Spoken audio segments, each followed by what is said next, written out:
Penjara Changi di Singapura dikenal oleh netizen sebagai kandang anjing dunia tahanan. Narapidana ditahan di ruang sempit seluas 6 meter persegi. Satu kamar tidur dan satu kamar mandi yang hanya dipisahkan oleh setengah dinding. Kecuali jendela berjeruji, toilet jongkok, dan pancuran. Tidak ada lagi yang ditemukan di ruangan itu. Bahkan tidak ada tempat tidur. Hanya 4 dinding standar. Pintu sel memiliki 3 bukaan, yang juga merupakan bukaan terbesar dan area pengamatan polisi. Setiap gerakan tahanan dapat dilihat secara sekilas. Celah di tengah, tempat para tahanan diborgol sebelum keluar. Pembukaan di ujung adalah area kepala. Setiap makan, tahanan harus berbaring di tanah seperti anjing untuk menerima makanan. Pengawasan 360 derajat di penjara. Setiap kamar standar dengan 2 kamera. Dan dengan penglihatan malam inframerah. Baik pada siang hari, atau pada malam hari. Lampu dimatikan atau lampu tidak dimatikan. Narapidana tidak memiliki hak atas privasi. Tidak ada AC atau kipas angin di dalam kamar. Terutama di musim panas.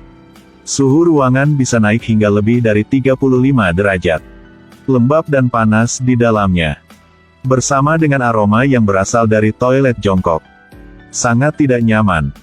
Semua kebutuhan sehari-hari para tahanan disediakan oleh penjara. Konfigurasi terpadu. Untuk mencegah mereka menyimpan barang selundupan. Kotak pasta gigi, cangkir, ember dan kotak sabun semuanya memiliki desain transparan. Selain itu, alat seperti sikat gigi dan sendok nasi juga dibuat lebih pendek dan lebih lembut. Pada dasarnya untuk menekan gagasan senjata buatan para tahanan. Penjara tidak menyediakan bantal dan tempat tidur. Hanya 2 selimut tipis dan tikar jerami kasar yang bisa digunakan untuk tidur. Tidur di lantai. Hari-hari berlalu, hari-hari baik berlalu dengan baik. Sipir penjara memiliki persyaratan ketat untuk perabotan di dalam sel. Manual yang dipasang di pintu ini adalah 90 peraturan. Misalnya, tidak lebih dari 3 kait di dinding. Kebutuhan sehari-hari perlu diatur dengan tertib. Tidak ada coretan di dinding. Celah di jeruji pintu diisi dengan barang-barang, perilaku poin harian terkait dengan poin. Dan mengikat perangkat dan sistem seluler di tangan sipir. Jika mereka di bawah skor tertentu mereka akan berpuasa. Hukumannya berupa penahanan atau perpanjangan hukuman. Ruang detensi akan menyalakan lampu secara bersamaan. Narapidana dibangunkan dengan musik yang penuh gairah. Mereka memiliki 1,5 jam waktu untuk mandi, toilet dan membersihkan diri sebagai mata pelajaran wajib setiap hari. Penjara memiliki persyaratan kebersihan yang tinggi. Sehingga selain membersihkan diri, narapidana juga menggunakan handuk untuk menggosok lantai dan dinding dengan sabun. Bahkan pelat stainless steel di lubang jongkok harus bersih mengkilap. Pukul 7.30 adalah waktu bagi mereka untuk check-in setiap pagi. Sipir akan memeriksa keamanan tahanan melalui gerbang pengamatan di atas pintu. Setelah mengkonfirmasi, sipir memberi si tahanan pisau cukur. Tetapi akan kembali dalam 10 menit untuk mengambilnya kembali.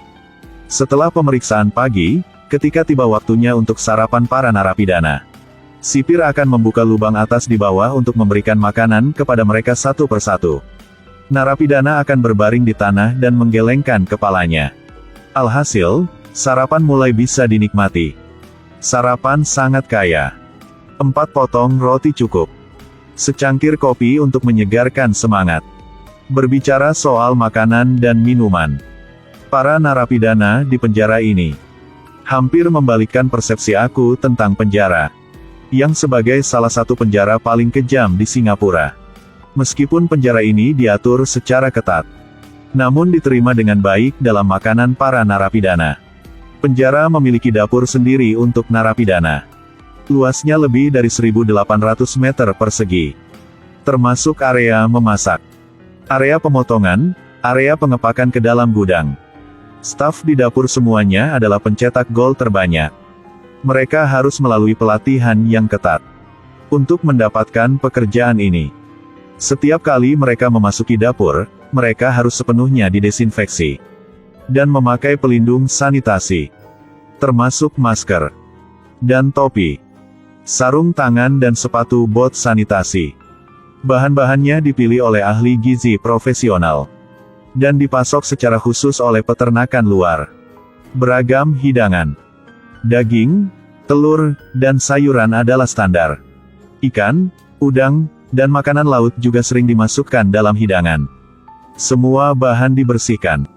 Narapidana di area pemotongan sayuran akan memotong sayuran, daging yang dimasukkan ke dalam keranjang. Dikirim ke area memasak untuk dimasak. Khususnya, untuk mencegah tahanan membunuh dengan pisau. Semua barang di dapur didaftarkan. Pisau diikat ke meja melalui rantai. Untuk memenuhi kebutuhan makan narapidana yang berbeda. Dibagi menjadi 6-8 rasa yang berbeda. Termasuk makanan normal, makanan vegan, ketan yang lembut, makanan yang tidak pedas, makanan rendah fosfor dan sedikit gula. Narapidana dapat memilih sesuai dengan preferensi dan kondisi fisik mereka. Contoh, jika narapidana dengan gigi lemah dapat memilih tepung ketan yang lengket, atau makanan yang rendah gula untuk penderita diabetes. Sipir menggunakan papan untuk merencanakan waktu makan mingguan, memastikan variasi, serta keseimbangan nutrisi.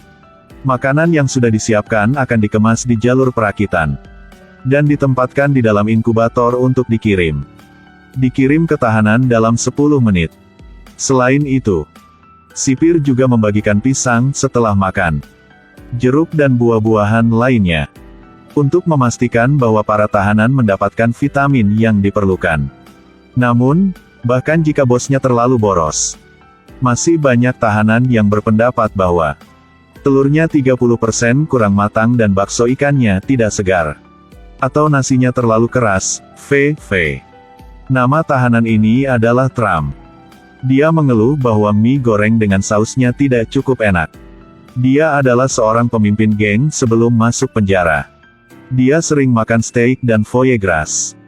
King Crab. Hidangan mie goreng ini tidak bisa menarik perhatiannya. Tetapi agar tidak kelaparan, dia masih harus memakan semua makanan ini pada akhirnya. Sangat mudah untuk merasa monoton setelah makan lama di penjara. Beberapa tahanan menukar poin kerja dengan makanan ringan. Nama tahanan ini adalah Shakima. Dia memamerkan kekayaan camilannya kepada wartawan. Dia dengan hati-hati menyebarkan makanan ringan di tanah. Memperlakukannya seperti harta karun. Termasuk 4 botol minuman, 3 kantong kue Oreos, 6 sachet Sashima dan beberapa permen dan bar pedas. Dia telah bekerja keras selama lebih dari 3 tahun. Sekarang Shakima memiliki 50 hari untuk menyelesaikan masa hukumannya. Dia dengan hati-hati merencanakan konsumsi sementara. Menetapkan tujuan kecil untuk dirinya sendiri. Menghadiahi dirinya sendiri dengan sebungkus makanan ringan setiap hari. Mengingatkan dirinya untuk tidak mundur. Penampilan Shakima terlihat sangat menginspirasi. Tapi sipir mengatakan, narapidana yang baik belum tentu warga negara yang baik. Karena tujuannya hanya untuk keluar dari penjara. Tidak benar-benar menghormati hukum. Karena mentalitas ini, penjara memiliki banyak orang berulang. Banyak narapidana yang dibebaskan dari penjara. Bahkan seminggu belum berakhir. Karena penjarahan, pencurian dan tindakan lain yang mereka tangkap kembali ke sini. Tidak ada yang tahu. Mengira mereka adalah anggota VIP penjara. Meskipun tipe sel dengan 1 kamar dan 1 toilet, itu masih cukup sederhana. Narapidana tidak memiliki tempat untuk melakukan kejahatan. Tetapi penjara dalam hal pemeriksaan keamanan masih lemah. Sipir akan melakukan pencarian 360 derajat secara acak di sel penjara tanpa jalan buntu. Kecuali kebutuhan sehari-hari para tahanan. Mereka membalikkan semuanya untuk memeriksanya. Para penjaga juga akan mengawasi perangkat keras sel. Termasuk lubang kecil di jendela besi, celah di depan pintu dan mezanin toilet. Menghadapi kehidupan sehari-hari yang membosankan, beberapa narapidana berbakat akan melakukan sedikit sen. Seperti membuat pesawat kertas, ribuan manik-manik kertas dan banyak lagi. Dalam kasus ini, sipir yang cukup baik mengatakan itu bagus. Tapi lain kali jangan membuatnya lagi. lalu tanpa ampun menyita pekerjaan itu. Meski sipir agak agresif, namun tetap tidak bisa memadamkan semangat kreatif para narapidana. Beberapa anggota geng membuat tato karena kepercayaan tertentu. Mereka akan mengeluarkan staples dari buku, menajamkan yang tajam, mengikatnya dengan tali, dan membelakangi kamera. Kemudian diam-diam membuat tato pada diri mereka sendiri. Tentu saja tidak legal. Karena tanpa perlindungan, rentan terhadap infeksi kulit dan bisul. Biasanya ini terjadi. Para dokter penjara akan mengambil tindakan. Omong-omong, mereka juga akan menghapus semua tato di tubuhnya. Benar-benar mengakhiri niat mereka untuk menato lagi. Untuk menghindari gangguan mental narapidana karena penahanan yang berkepanjangan.